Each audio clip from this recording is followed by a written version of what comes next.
Every morning, I sit in front of Jennifer's photo and say a prayer. My wife Jennifer was a doctor. She was the daughter of the biggest hospital in the state, Miller General Hospital. That was my wife, Jennifer. We met through an introduction. It was set up by a professor from a university hospital. I remember being awestruck when I first saw Jennifer. I had never seen someone so beautiful. Her well-defined features and her refined upbringing. Even her title was without fault. All I could think about during our first meeting was how much I wanted to see Jennifer's smiling face, which seemed a bit tense.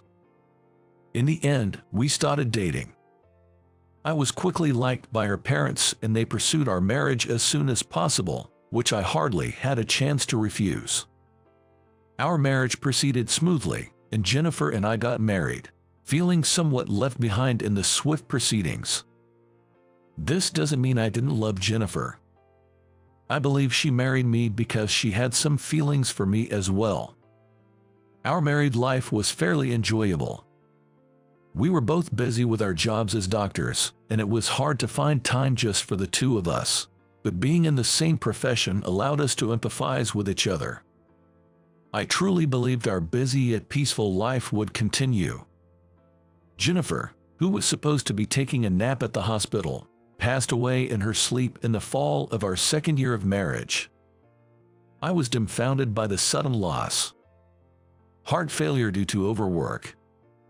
That was the diagnosis. It's been 2 years since then. I still live in the apartment where Jennifer and I used to live together. I also work at Miller General Hospital. The only change in my life is Jennifer's absence. This change is slowly gnawing away at my heart. Despite this, I keep living each day as if nothing has changed. Then one day, I was called to her parents' home. Jennifer's family, the Millers, have been a line of doctors for generations, and originally, it was supposed to be Daniel, the eldest son, who would take over the hospital. However, Daniel ended his own life. This happened when Jennifer was still in high school. Next, it was Jennifer's turn. Being a direct descendant, Jennifer was to become a doctor and take over the hospital, or marry a doctor who would take over. I remember crying when Jennifer told me this story. It was so heart-wrenching. The thought of how much pressure she must have carried through her life is chilling. Just imagining it sends shivers down my spine. Jennifer forced a smile and said, "It's not as bad as you think." I had never seen such a sad smile before. I had sworn to myself that I would protect Jennifer at all costs. But Jennifer is no longer here. Probably tonight, her parents will ask me to pretend the succession talks never happened. Jennifer has a younger sister. It would be best if Samantha, the second daughter, marries a doctor. That's what I've been thinking ever since Jennifer passed away. I believe her parents feel the same way. Excuse me, what do you mean? In the grand reception room of the mansion, I found myself letting out a foolish sound in front of my in-laws. "We want you to remarry with Samantha, our second daughter." My father-in-law, James, the current director of the hospital, said these serious words to me. To me, these words were unbelievable. Glancing quickly at my mother-in-law, Kate, I saw that she, too, was looking at me with the same serious expression as James. This was no joke. Samantha herself was not present in the room. Did she agree to this? Even if she had agreed, why me? My head was swirling with various thoughts, and I started to feel a bit sick. This isn't a bad deal for you, right? We really want you to take over the hospital. It's a family-run hospital. I had heard rumors about the disputes over succession, but I never expected them to resort to such measures. I'm fine just working at the hospital. Taking over, that's not really for me. I tried to gently refuse, but James firmly grasped my hand across the table. We can't let the hospital fall into the hands of distant relatives. It seemed like a minor family feud. In essence, Jennifer and I didn't have any children yet. Some relatives argued that it would be unacceptable for me to remarry, have children with another woman, and then have those children take over the hospital in the future. Before such a scenario could unfold, they demanded I be removed from the hospital to secure the position of the next director for their own son. If you marry Samantha, all that noise will disappear. I've always thought of being a doctor as my true calling. Miller General Hospital, with its excellent facilities, is the perfect workplace for me. If possible, I want to continue working here without being ousted. But even if you approach me with such a proposal, what does Samantha say? Trying to free myself from James's grip as casually as possible, I drank some coffee to calm myself down. Both of them were looking at me with hopeful eyes.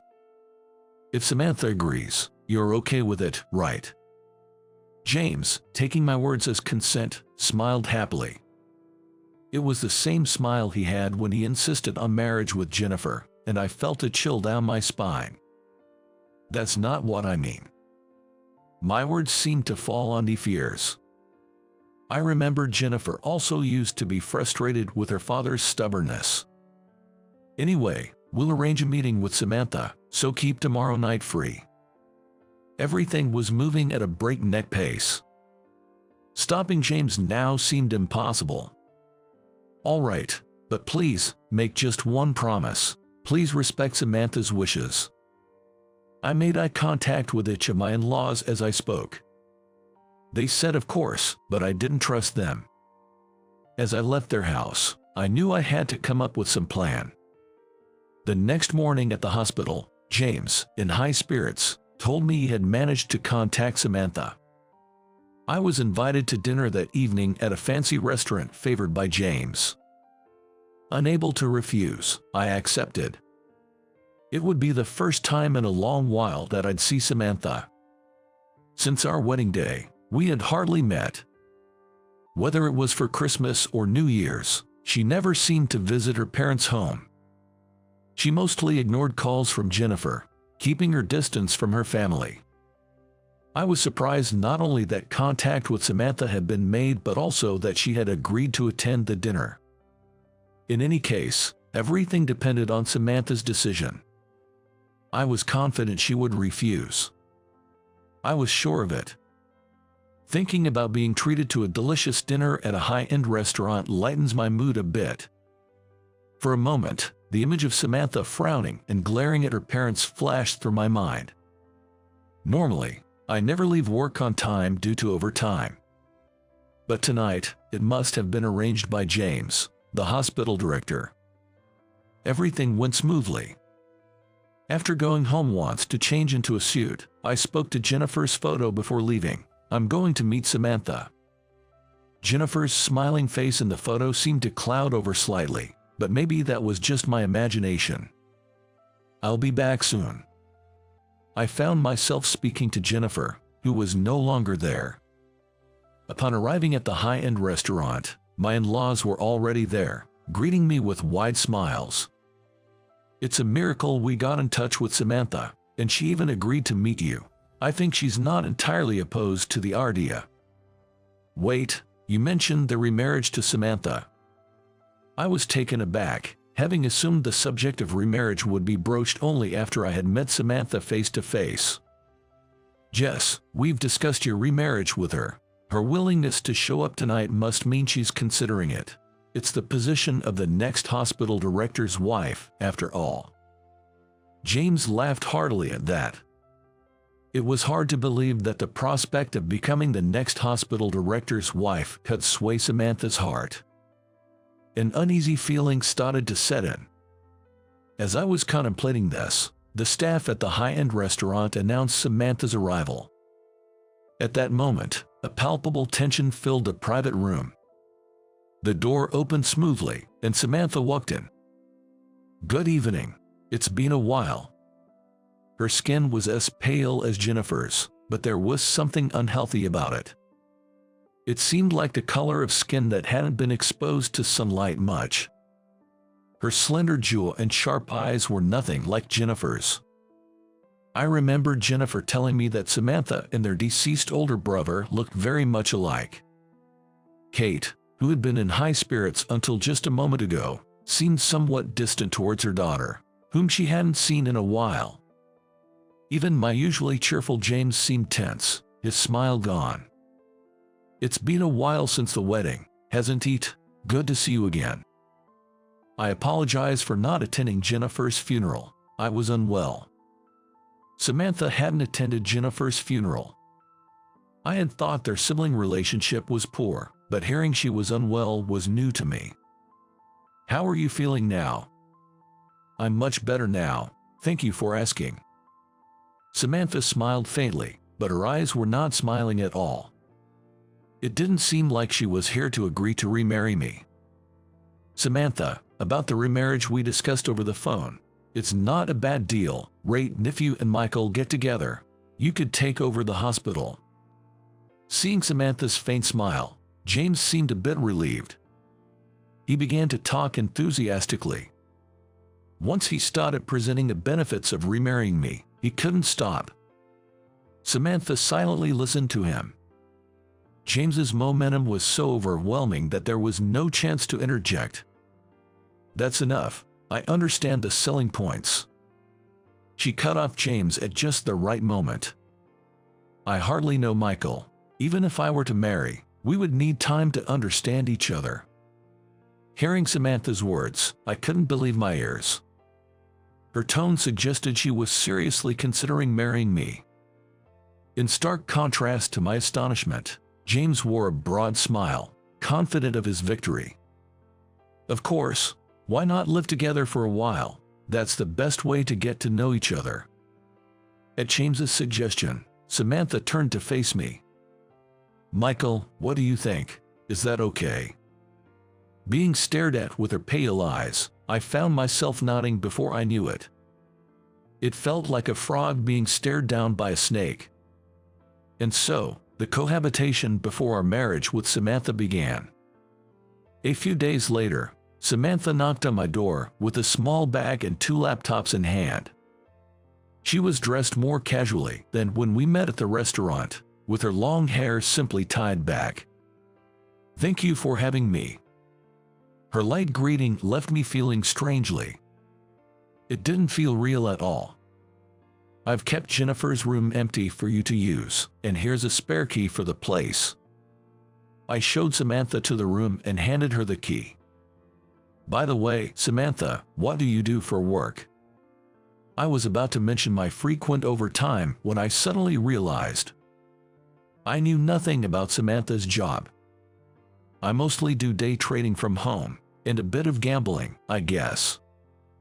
I was taken aback and couldn't respond immediately. Samantha lived in a completely different world from Jennifer, who dedicated her private time to patients and medical work. This premarital cohabitation seemed fraught with challenges. But this was just the beginning. Living with her, I was constantly surprised. Left to her own devices, she wouldn't leave the house for a week. Her diet consisted of 1 meal a day, either instant food or takeout. She never cooked. "There's no point in pretending, right? This is how I live." This was supposed to be a cohabitation with marriage in mind. I couldn't help but ask her bluntly if she didn't want to present herself better. It made sense that she didn't get along well with Jennifer. Though I was initially appalled, living with her for a few days somehow made me envious of her lifestyle. She made her own decisions and lived as she pleased. In her, I saw a sense of freedom I had forgotten. "Let's have dinner together tonight. I'll cook." That day, I finished work on time, did some grocery shopping, and headed home. When I called out to Samantha through the door, a surprised "really" came from inside. Our cohabitation was meant for us to get to know each other, but we seldom had time together. For some reason, I wanted her to taste my cooking. Cooking has been my hobby since I was single. On days off, I used to prepare elaborate courses for Jennifer. I loved losing myself in cooking, forgetting about work. Tonight, I planned a little course meal. As I was preparing the appetizer, soup, and salad, Samantha peeked into the kitchen. "Michael, I didn't know you cooked. I thought work was all you ever thought about." She stood beside me, watching my cooking with a curious fascination. "Since you're watching, want to help?" "That's a different matter." Samantha smoothly dodged my request and laughed. We started talking bit by bit. Samantha said she never cooks. She usually relies on takeout or instant meals. If she craves something specific, she goes out to eat. She hates washing dishes and is not good at cleaning, making her a less than ideal bride, she joked. Come to think of it, Jennifer also struggled with household chores at the beginning of our marriage. Samantha's words made me reminisce about the early days with Jennifer. Initially, Jennifer couldn't manage household chores. She didn't even know how to use a washing machine. I found Jennifer irresistibly adorable when she blushed and said, "I'd only focused on my studies." It's best when each person does what they're good at. I believe we were truly a great couple. Of course, that makes sense. They never let Jennifer do anything other than study. By they, Samantha was referring to my in-laws. Whenever she mentioned her parents, her tone turned scornful. "I heard from Jennifer that things were tough after your brother passed away." Hearing this, Samantha suddenly looked up from her cooking, a surprised shift in her gaze towards me. Her face bore a complex expression I had never seen before. I heard she was suddenly switched to medical school. Her piercing gaze made me continue defensively, as if asking how much I knew. I think Jennifer was desperate to meet their expectations. Perhaps reminiscing about Jennifer, she spoke with a distant look in her eyes. Then she left the kitchen. She probably didn't want to continue this conversation any further. Minutes later, when the meal was ready and we sat down at the table, Samantha seemed back to her usual self. But there was a slight difference in the usual her. After tasting my cooking, she couldn't stop praising the meal and me. "I've never tasted such delicious food. Michael, you should quit being a doctor and become a chef instead." Her eyes sparkling, she showered both me and the meal with glowing praise. Initially, I was skeptical, thinking it might just be politeness, but as she quickly finished off the dishes, I became convinced she genuinely loved my cooking.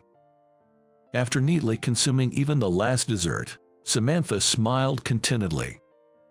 "Thank you for the meal. Having a husband who's such a good cook, I envy Jennifer." She let out a giggle after saying something that took me aback. Now might be the time she would answer the question I've been wanting to ask. Gathering my courage, I decided to ask Samantha. "Why didn't you become a doctor, Samantha? Your family has always been full of doctors, hasn't it?" Samantha's smile faded as she narrowed her eyes slightly. She was silent for a moment, just looking into my eyes. I knew that if I looked away now, she wouldn't tell me anything. So, I kept my gaze fixed on hers. "I hate doctors," Samantha whispered softly, almost to herself. I remained silent, waiting for her to continue. My brother felt the same.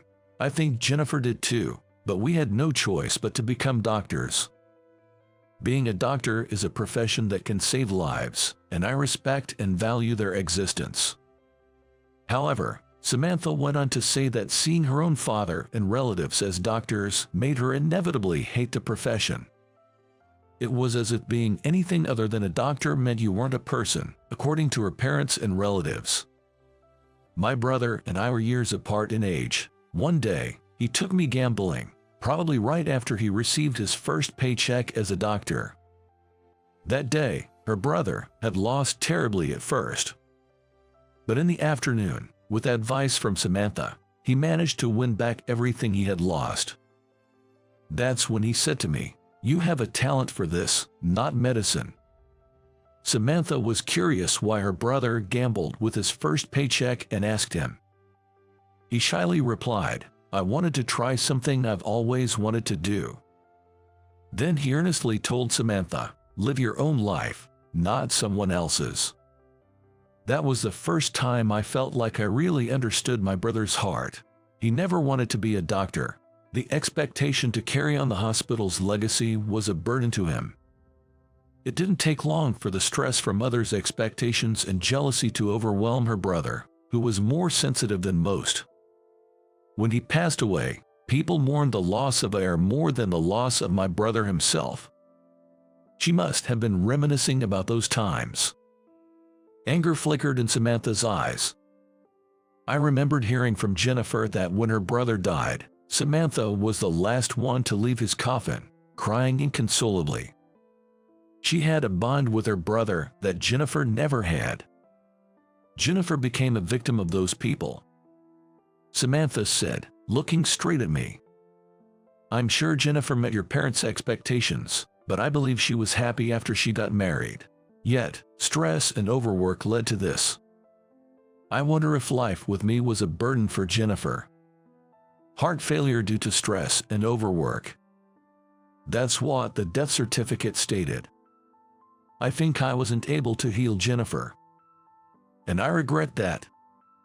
Wait, Michael, you're misunderstanding something. I think Jennifer was happy to be married to you. After all, she often contacted me, someone she didn't get along with, to brag about you and gush about her married life.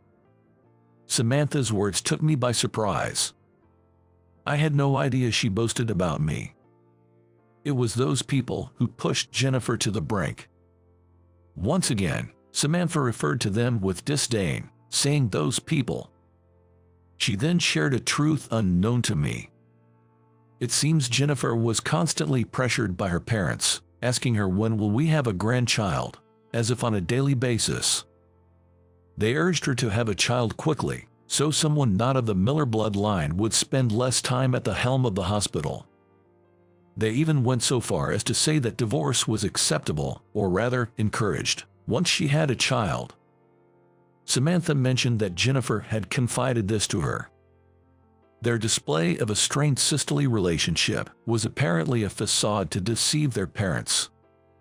Samantha revealed she lived apart as a refuge for Jennifer in times of need. I can't believe they would go to such lengths. How selfish. I felt a growing disdain for James, the director. What did he think of his own daughter? "Michael, run away quickly. Escape before you become their prey." Samantha pleaded with me. "Jennifer had one request for me," she continued. "If anything happened to her, she wanted me to protect you in her stead." This was her way of repaying me for becoming a doctor and serving as Samantha's shield, as her parents wished. I was protected by Jennifer, so now I will protect the person Jennifer cherished.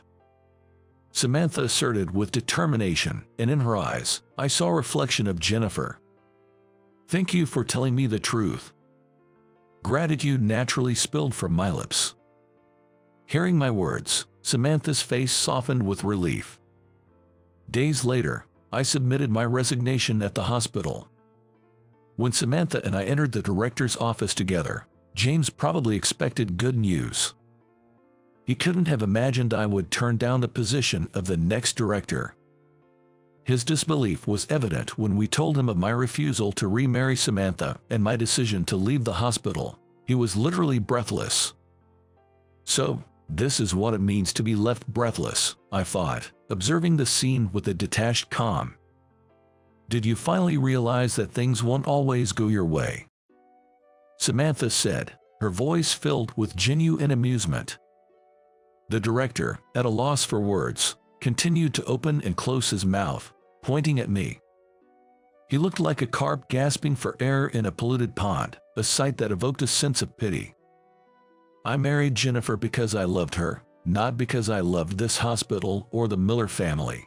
To hell with the position of the next director.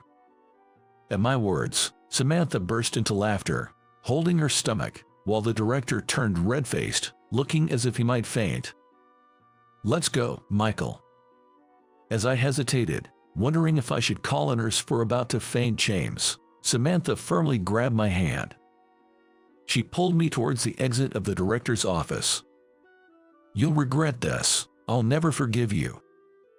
Hearing the director's cries like the howl of a defeated dog behind us, I ran down the hospital corridors with Samantha. Passing by the head nurse, I managed to say, "Please check on the director," without stopping. This exhilarating feeling was a first in my life, bringing uncontrollable laughter from deep within. The moment we stepped outside the hospital, an unbelievably blue sky greeted us. It felt like a moment of liberation from all entanglements. "Michael, I have another request." Still facing forward while running ahead, she spoke in a loud voice, our hands clasped together. "What is it?" "Another request," I asked back loudly, caught up in the moment. "Would you enjoy a free life with me? I want to eat your cooking forever." Samantha shouted this as if proclaiming it to the sky. I was surprised but not displeased. "Even though I'm a doctor." "It's you, so it's fine. A profession is just like an option, right?" Samantha's words brought a surge of laughter. I think life with her would be full of surprises and constant laughter, with occasional disagreements and arguments, yet always with mutual respect. The clear blue sky seemed to promise just that,